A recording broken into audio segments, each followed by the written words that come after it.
Welcome back. 6:51, time for the morning sprint. If you're waiting for the IRS to send you your tax refund, you're not alone. The IRS usually distributes most refunds within the first 3 weeks after you file. This year, though, the wait's been a little bit longer, 3 times as long for a lot of early filers.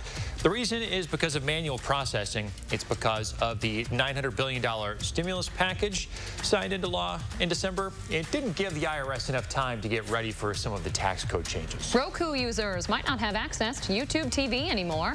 USA Today obtained an email sent out to users yesterday. In it, Roku says recent negotiations with Google to carry YouTube TV have broken down.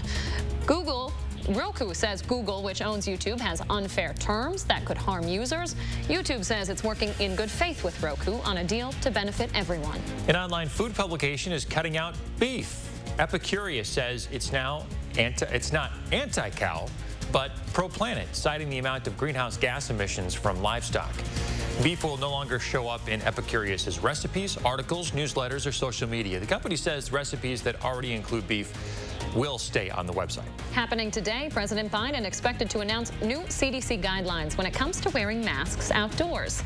A November review in the Journal of Infectious Diseases found fewer than 10% of people who test positive for COVID catch the virus outside. Several states still have outdoor mask mandates in place. Wisconsin does not. The U.S. is going to share some of its AstraZeneca vaccine stockpile with other countries.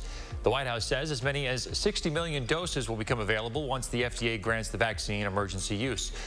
So that's not expected, though, for several more weeks. A new study suggests people who work outside a regular 9-to-5 schedule are at greater risk for catching COVID.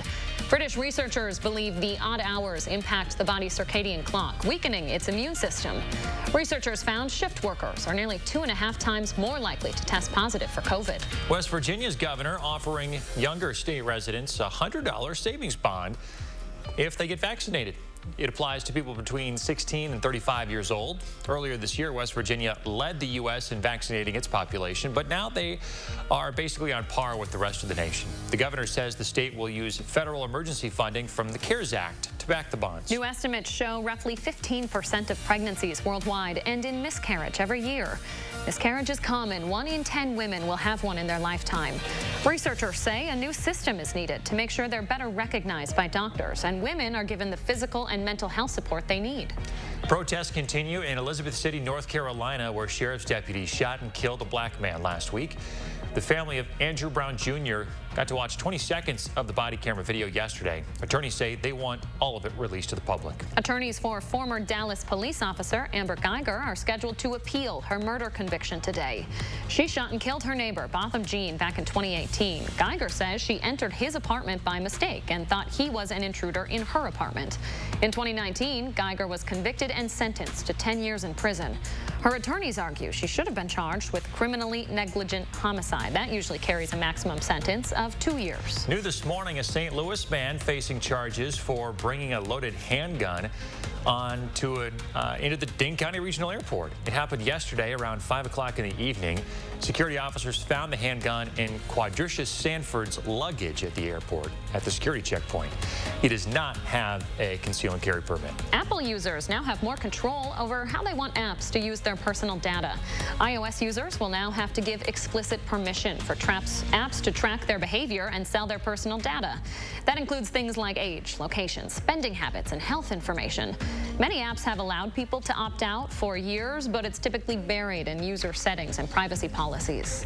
A hearing is set for this afternoon in Britney Spears' conservatorship case. Spears has been under the complex court-ordered legal arrangement since 2008 when she had a mental health crisis. The documentary, Framing Britney Spears, came out in February and brought some renewed attention to her battle to get her father removed as her conservator. Her attorney filed a petition last month to make Jody Montgomery, Spears' care manager, her permanent conservator instead. Temperatures in the 40s here in Madison and points towards the north this morning.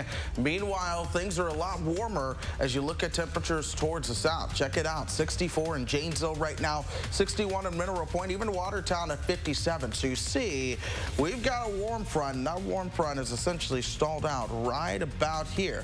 Temperatures are trying to warm their way up. It's just going to take a little bit of time. Doppler track quiet for southern Wisconsin. A couple of storms towards the north. We'll watch how this changes as we move into into the afternoon and evening. Look for temperatures warming up towards 79 this afternoon. Have a great day, folks. Enjoy that weather. We'll see you back here tomorrow.